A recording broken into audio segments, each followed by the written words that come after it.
नमस्कार दोस्तों, my self Seema Singh. I hope आप सब बढ़िया होंगे। आज हम home management topic principles of art कला के सिद्धांत के क्वेश्चंस देखेंगे, जो हमारे एग्जाम्स के पॉइंट ऑफ व्यू से काफ़ी इंपॉर्टेंट क्वेश्चंस हैं। देखेंगे प्रिंसिपल और आर्ट में से किस तरीके से क्वेश्चंस पूछे जाते हैं। क्वेश्चन नंबर फर्स्ट है, कला के सिद्धांत हैं। ए ऑप्शन है अनुपात रंग दबाव, बी ऑप्शन है अनुपात लय दबाव, सी ऑप्शन है संतुलन अनुपात रेखा, डी ऑप्शन है आकार पोत रिक्त स्थान। तो कला के सिद्धांत कौन कौन से हैं? क्वेश्चन नंबर फर्स्ट का बी राइट आंसर है। कला के सिद्धांत 5 हैं।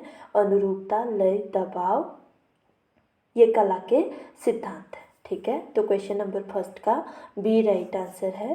क्वेश्चन नंबर सेकंड है, संबंधों का नियम कहा जाता है। ए ऑप्शन है अनुरूपता, बी ऑप्शन है एकरूपता को, सी ऑप्शन है समरूपता और डी ऑप्शन है अनुपात। तो संबंधों का नियम किसे कहा जाता है? क्वेश्चन नंबर सेकंड का बी डी राइट आंसर है। अनुपात को संबंधों का नियम कहा जाता है। ठीक है, क्वेश्चन नंबर थर्ड है, अनुपात को समझने के लिए कला के किन तत्वों को समझना आवश्यक है? ए ऑप्शन है अनुपात में रेखा, बी ऑप्शन है अनुपात में संतुलन, सी ऑप्शन है अनुपात में दूरी और डी ऑप्शन है अनुपात में माप। तो अनुपात को समझने के लिए कला के किन तत्वों को समझना आवश्यक है?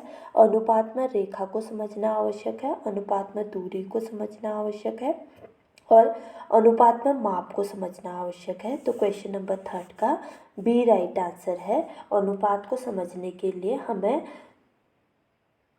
कला के किन तत्वों को समझने की आवश्यकता है? अनुपात में रेखा, अनुपात में दूरी और अनुपात में माप को समझने की आवश्यकता है। तो क्वेश्चन नंबर थर्ड का बी राइट आंसर है।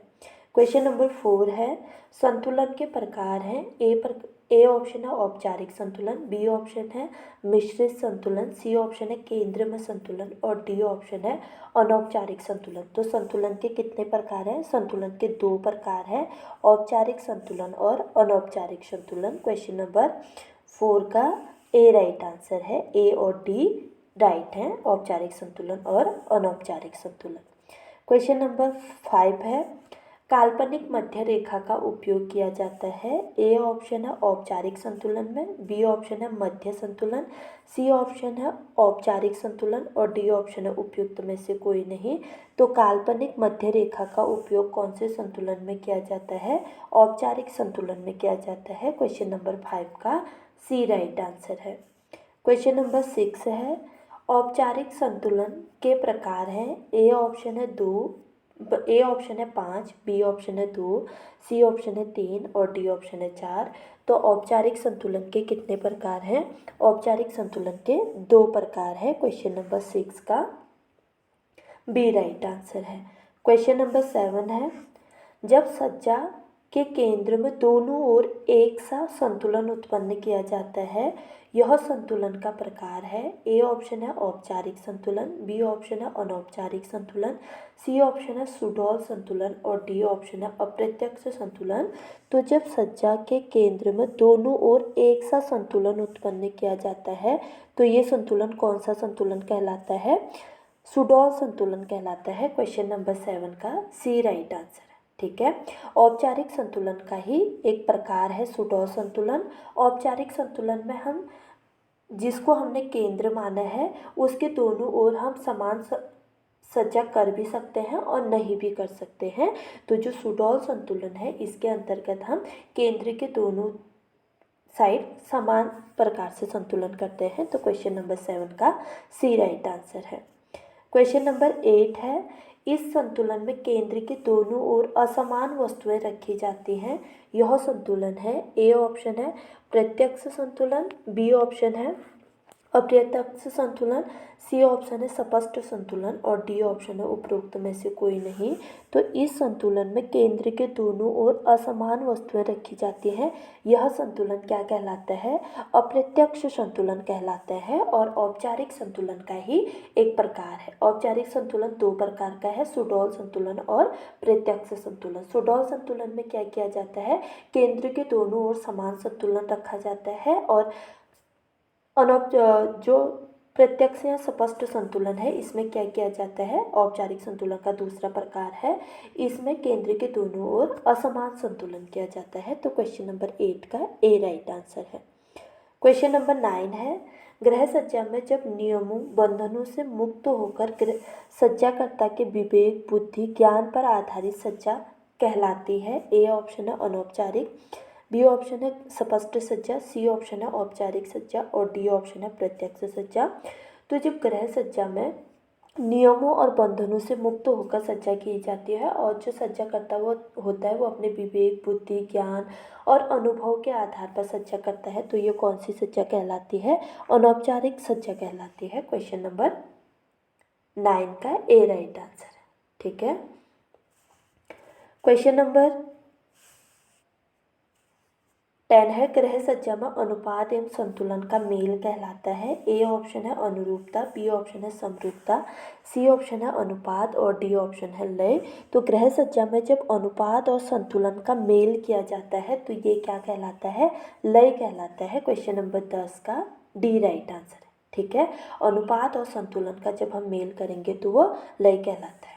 क्वेश्चन नंबर 11 है, लय प्राप्त करने की सबसे पुरानी व प्रभावी विधि है। ए ऑप्शन है औपचारिक लय, बी ऑप्शन है संतुलित लय, सी ऑप्शन है नियमानुसार लय और डी ऑप्शन है स्पष्ट लय।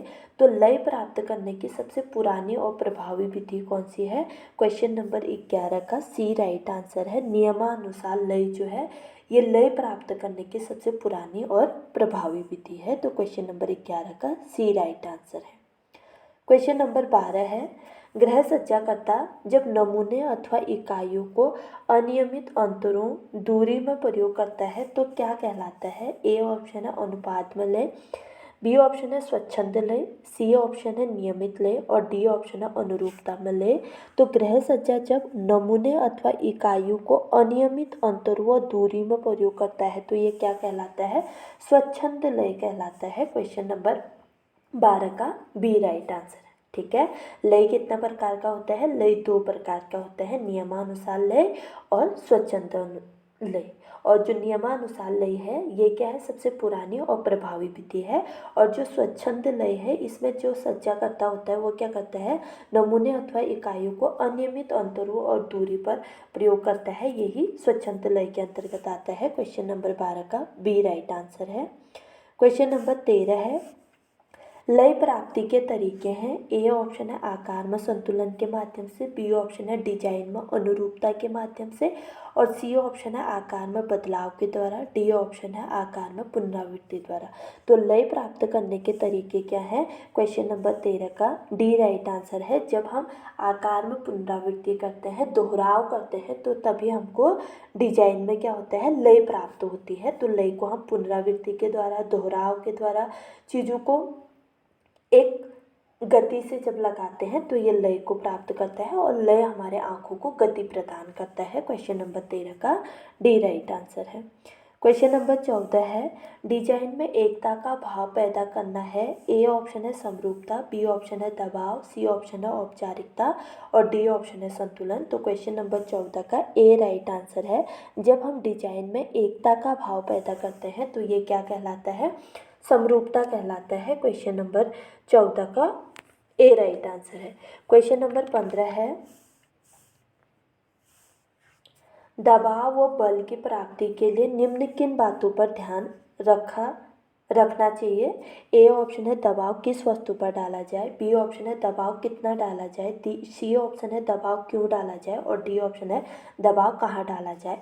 तो दबाव और बल की प्राप्ति के लिए निम्न किन बातों पर ध्यान रखना चाहिए। क्वेश्चन नंबर 15 का दबाव किस वस्तु पर डाला जाए इस बात का हमें ध्यान रखना चाहिए और दबाव कितना डाला जाए इसका भी हमें ध्यान रखना चाहिए, दबाव कहाँ डाला जाए इसका भी हमें ध्यान रखना चाहिए। तो क्वेश्चन नंबर 15 का ए बी और डी बी राइट आंसर है। ठीक है, दबाव क्यों डाला जाए इस चीज़ को हमें ध्यान में नहीं रखना चाहिए। तो जब हमें दबाव किसी वस्तु पर डालना है तो उसके लिए हमें 3 बातों को ध्यान में रखना होगा, दबाव किस वस्तु पर डाला जाए, दबाव कितना डाला जाए और दबाव कहाँ डाला जाए। तो क्वेश्चन नंबर 15 का बी राइट आंसर है। तो ये हमने प्रिंसिपल्स ऑफ आर्ट से रिलेटेड क्वेश्चंस देख लिए जो हमारे एग्जाम्स के पॉइंट ऑफ व्यू से काफ़ी इंपॉर्टेंट क्वेश्चंस हैं। तो मिलते हैं अपने अगले वीडियो में, तब तक के लिए बाय।